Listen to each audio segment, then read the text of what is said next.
Okay, so I know it hasn't been that long since the Sizzle Season update released, but I think it's fair to say that a lot of us were fairly disappointed by the amount of content that we got within it. We did definitely get some cool additions like challenges and such, but with them being so limited time, and then other things like really not much gear being added to this update, I think it's safe to say that a lot of players have felt unsatisfied by the amount of content that we got. All around the community this month, I've seen a lack of enthusiasm for the game for various different reasons, and it's definitely not something you'd expect to see when an update is just released.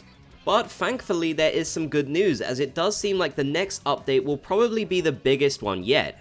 So if you wanted to get back into the game, then this update will probably give you a great opportunity to do so.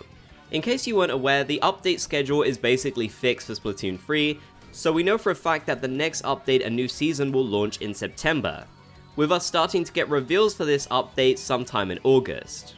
And this update is fairly significant because it's actually the 1-year anniversary of Splatoon 3. This will mark the first time that we're actually returning to a season that we already experienced in the game. That's right, we've somehow had a whole year's worth of seasons, which is absolutely crazy to me, honestly. It seems very likely that Nintendo will want to celebrate this occasion as they've done with other games that have celebrated their first anniversary. They even did so for Animal Crossing New Horizons, a game that shares some of the development team. And thanks to datamines, we already have an idea of some of the major things we could expect to see for the next update. For a start, something significant that I expect to see that would be a ways off but will still get introduced in this September update would actually be some of the special Splatfest. If you didn't know, it was actually datamined that we could be seeing these return at some point in the future as a special Splatfest executable file was discovered. That does suggest to me that we could finally see Splatoon debut in October, which would make a lot of sense given the fact that Splatoon debuted in the second year of Splatoon 2. I know a lot of people were expecting it to happen last year, but if we go by the pattern of what happened in 2, then it would definitely make sense for it to come this next coming up October. And this would be absolutely huge for the game. It would be really exciting. And if we go off the current schedule, then we definitely should be getting a Splatfest during that October month as well, as it's most likely that a big run will happen in September, as they tend to happen during the first month of a new season. I would really love to see this happen for Splatoon 3. Splatoween is such an iconic event, and I feel like it would get people really excited for the game. I know all Splatfests generally get a lot of people playing when they might take a break or whatever, but I think it's safe to say that something like Splatoween would get a lot of people returning to the game, as it's something you really don't want to miss. And that's definitely the kind of energy I'm hoping for the next update. In terms of things like Frosty Fest, I don't think we'd be seeing them in the next update, although hopefully we'll get some evidence that maybe we could see them in the future.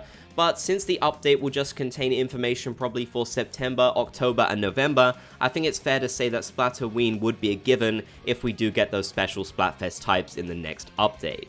Now, I've spoken about patterns a little bit in this video, and although Nintendo can be fairly unpredictable, we do have a few patterns that seem to be sticking in Splatoon 3 so far. And going off the patterns, it seems likely we could see a brand new King Salmonid in the next update. Now, I'm sure you all know that in the past, new King Salmonids have been data mined. We know that we will be getting more in the future, but when are they due to come? Well, of course for the Sizzle season, we just got a new map. But the update before that, we did actually get the King Salmonid Ouroboros. So it seems like Nintendo might be doing the pattern of new map, King Salmonid, new map, King Salmonid, which would mean the September update would introduce a new King Salmonid. I do honestly think that's pretty likely, especially as it seems like they like to introduce these new King Salmonids with a big run, so they could join this up together with the one that'll be happening in September. I'm not entirely sure what this new King Salmonid would be specifically, lots of different ones were data mined, but I definitely think it's pretty likely that we would see one. Not to mention the fact that it is the anniversary update, so something like a King Salmonid would be really exciting. Don't get me wrong, the new Salmon Run map was a fantastic addition, but in terms of people who just play Salmon Run casually or don't really play the mode much at all, I don't feel like it got those types of players as excited as the new King Salmonid did. The buzz and excitement for Ouroboros was one that I hadn't seen in quite a while, so it was really great for that to finally happen. And hopefully that's the kind of vibe that we get again for the September update.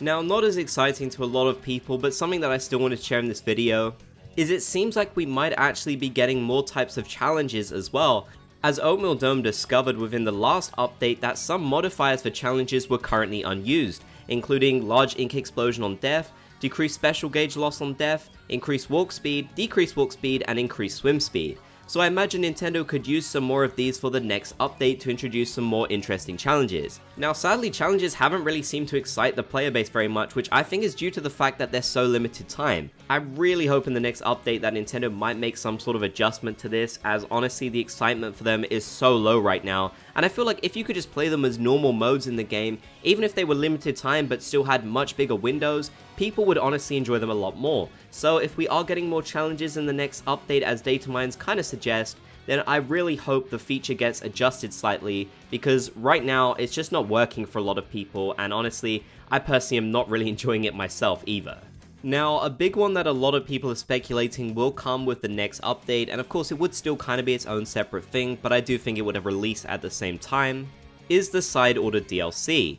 Now, whilst we have no strict evidence to suggest when this will release, it does seem like September could be a likely candidate. After all, it'd be around a similar time to when the Octo Expansion DLC released for Splatoon 2, I believe, and of course it would be the anniversary of the game, so the date would just make a lot of sense. Not to mention the fact that the reward for Side Order was actually data mined within the Sizzle Season update, and if that doesn't suggest that Side Order is getting closer and closer, then I don't know what does, as Nintendo really wouldn't leave that kind of information in the files at all if it was still super far off. And I think it's fair to say that the Side Order DLC would definitely be enough to get a lot of people really excited about playing the game again. And of course, Nintendo would make a pretty big deal about promoting this DLC, we'd see some kind of special trailer for it. So I definitely think it's possible that we could see Side Order release alongside the anniversary update. That certainly would be really exciting, and we can only hope that that might be what Nintendo is currently planning on. Aside from that, it's really anyone's guess what we would see in the next update. Of course, certain things are guaranteed, like new maps and new weapon types and such. I'm sure we'll see a lot of that for this update, and hopefully we do get a ton of new gear as well, given the fact that the Sizzle Season was probably the lightest update so far in terms of adding new gear, something that I was incredibly disappointed about. With Nintendo, I feel like you always have to keep your expectations fairly low, and then you'll just be super surprised and happy if the update is massive.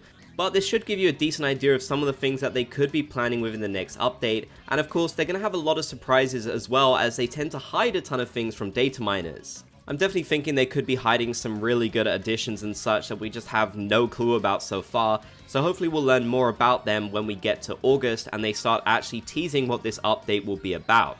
Still a bit of time to go, I know, but for now we just gotta enjoy the content that we got within the Sizzle Season update. But let me know your thoughts down in the comment section below. What updates do you hope to see in the next update for Splatoon 3? If you made it to the end of the video, be sure to comment Splat Gang down below so I know you did. If you enjoyed, be sure to leave a like, and if you haven't already, consider subscribing and turning on notifications for more. If you want to support my content, consider becoming a member by clicking the join button or the link in the description. You can get some exclusive perks for doing so, like emojis, a badge by your name, and you even get featured at the end of my videos.